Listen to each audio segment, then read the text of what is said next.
할렐루야, 새로운 하루가 시작이 됐습니다. 하나님께서 매일 새롭게 주시는 새로운 은혜가 오늘 여러분 삶 가운데 충만하시기를 축원합니다. 하나님의 말씀 함께 나누겠습니다. 생명의 삶 22일 본문입니다. 신명기 8장 1절에서 20절까지 말씀입니다. 11절 말씀 함께 읽겠습니다. 너희는 삼가서 내가 오늘 너희에게 주는 그분의 명령과 그분의 법도와 그분의 규례를 지키지 못해 너희 하나님 여호와를 잊는 일이 없도록 하라. 그분의 명령과 그분의 법도와 그분의 규례를 지키지 않으면 하나님을 잊기 쉽습니다. 하나님은 보이지 않는 분이십니다. 하나님은 영이시기 때문입니다. 그래서 우리에게 말씀을 주셨습니다. 보이지 않는 하나님 대신에 우리가 말씀에 주목하면 하나님을 만나고 하나님을 기억할 수 있습니다. 그러나 우리가 말씀에 주목하지 않기 시작하면 우리는 하나님을 잊기 시작합니다. 하나님이 우리 마음에서 떠나기 시작합니다. 그래서 하나님과 동행한다라는 말의 뜻은 말씀과 동행한다라는 의미입니다. 말씀과 동행한다라는 것은 명령과 규례와 법도를 지킨다라는 의미입니다. 하나님께 주신 말씀 그대로 살고 말씀을 내 삶 가운데 살아내는 것, 그것이 말씀과 동행하는 삶입니다. 거짓말하지 말라 말씀하셨으면 거짓말하지 않습니다. 다른 사람을 속여서 부당의 이익을 취하지도 않고 다른 사람들이 가져야 될 것을 거짓말하고 내가 빼앗지 않습니다. 거짓 증언하지 말라라고 말씀하셨으면 거짓 증언하지 않습니다. 내가 정직하게 증언하면 나에게 손해가 올지도 모르겠다라는 마음 때문에 우리가 거짓 증언의 자리에 설 때가 얼마나 많습니까? 그런데 거짓 증언하지 말라라고 말씀하셨기 때문에 거짓으로 증언하지 않는 것입니다. 살인하지 말라고 말씀하셨기에 우리는 살인하지 않고 삽니다. 살인은 무엇입니까? 다른 사람들이 가져야 할 것을 우리가 빼앗아서 다른 사람이 위험해지고 다른 사람의 생명이 위태로워지는 것이 살인입니다. 이렇게 하나님의 말씀을 지키고 순종하는 것이 말씀과 동행하는 것이고 또 말씀과 동행하는 것이 하나님과 동행한다라는 의미입니다. 사랑하는 성도 여러분, 이것이 성경적인 겸손의 의미입니다. 우리가 겸손이라고 얘기할 때 오해할 수 있습니다. 겸손이란 것은 마음이 넉넉하고 마음이 너그럽고 또 양보도 잘하고 성격이 온유한 사람, 이런 사람을 겸손한 사람이라고 얘기합니다. 예, 여러분 맞는 얘기입니다. 겸손의 덕목 중에 중요한 것들입니다. 그러나 성경에서 말하는 겸손의 가장 핵심은 바로 이것입니다. 하나님의 말씀에 순종하는 것입니다.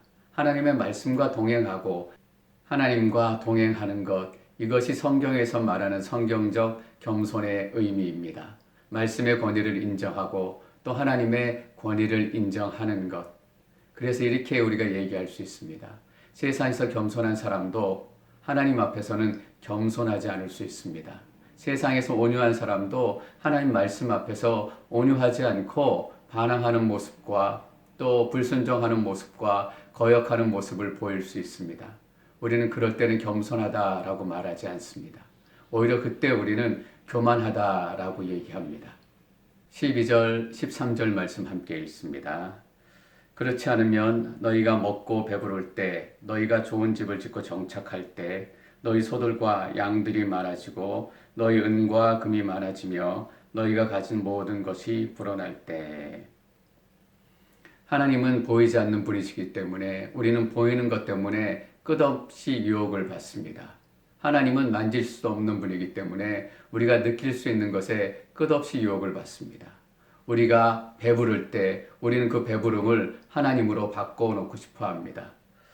너희가 좋은 집을 짓고 정착할 때 좋은 집을 보게 되면 보이지 않는 하나님을 좋은 집으로 바꾸고 싶어 합니다. 너희 소들과 양들이 많아지고 너희 은과 금이 많아지며 너희가 가진 모든 것이 불어날 때 많아지고 불어나는 것을 하나님과 바꿔놓고 싶은 마음이 듭니다. 이것이 성경에서 말하는 교만입니다.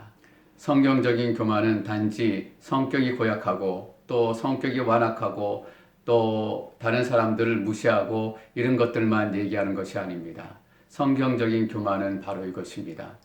보이지 않는 하나님과 보이는 이 세상의 것들을 바꾸어 놓는 것, 그 자리를 바꾸는 것을 교만이라고 얘기합니다. 14절 말씀 함께 읽습니다. 너희 마음이 교만해져 이집트에서 그 종살이하던 땅에서 너희를 이끌어내신 너희 하나님 여호와를 잊게 될 것이다. 예, 맞습니다. 너희 마음이 교만해져. 이것이 교만한 것입니다. 교만이 어떤 것인가? 너희를 이끌어내신 너희 하나님 여호와를 잊게 될 것이다. 교만은 하나님을 잊는 것이고 하나님께서 우리 삶 가운데 행하신 놀라운 하나님의 역사를 잃는 것입니다. 그것이 성경적인 교만입니다. 그래서 보이는 것을 보이지 않는 하나님으로 대체하고 그 보이는 것들을 자기의 하나님으로 섬기기 시작하는 것, 그것이 우상 숭배의 시작입니다. 여러분 기억하시기를 바랍니다. 교만은 반드시 우상 숭배와 연결이 되어 있습니다. 교만의 결론은 우상 숭배입니다. 19절 말씀 함께 읽겠습니다. 만약 너희가 너희 하나님 여호와를 잊고 다른 신들을 따라 숭배하고 그들에게 절하면 내가 오늘 너희에게 다짐하는데 너희가 반드시 멸망할 것이다. 여호와를 잊고 교만해져서 하나님의 자리에 우상을 세우고 또 다른 것들을 세워놓기 시작하는 것입니다. 우상 숭배의 결말은 너무나 명확합니다. 모세가 이스라엘 백성들에게 반드시 라고 강조하면서 이스라엘 백성들에게 경고합니다.